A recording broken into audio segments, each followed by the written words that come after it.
ଉଣେଇଶ ଯାଏ ବର୍ଷା, 12 ଜିଲ୍ଲାକୁ ସତର୍କତା। ବିଭିନ୍ନ ଅଞ୍ଚଳରେ ବିଜୁଳି ଘଡଘଡି ସହିତ ବର୍ଷା ହୋଇଛି। ଆସନ୍ତା 19 ତାରିଖ ପର୍ଯ୍ୟନ୍ତ ରାଜ୍ୟର ବିଭିନ୍ନ ଅଞ୍ଚଳରେ ପ୍ରବଳ ବର୍ଷା ସହିତ ବଜ୍ରପାତ ଏବଂ ଘଣ୍ଟା ପ୍ରତି 30 ରୁ 40 କି ବେଗରେ ପବନ ବହିବା ସମ୍ଭାବନା ରହିଛି।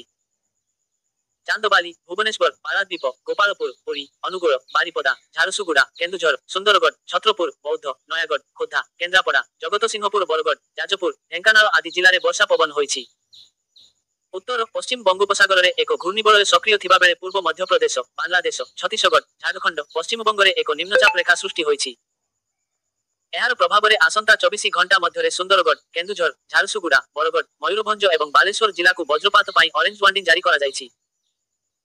ସମ୍ବଲପୁର, ଦେବଗଡ଼, ଭଦ୍ରକ, ଯାଜପୁର, ଅନୁଗୁଳ, ଢେଙ୍କାନାଳ, ଗଜପତି, ରାୟଗଡ଼ା, କୋରାପୁଟ, କଳାହାଣ୍ଡି, ନୂଆପଡ଼ା ଏବଂ ବଲାଙ୍ଗୀର ଜିଲ୍ଲାକୁ ପ୍ରବଳ ବର୍ଷା ପାଇଁ ୟେଲୋ ୱାର୍ଣ୍ଣିଂ ଦିଆଯାଇଛି।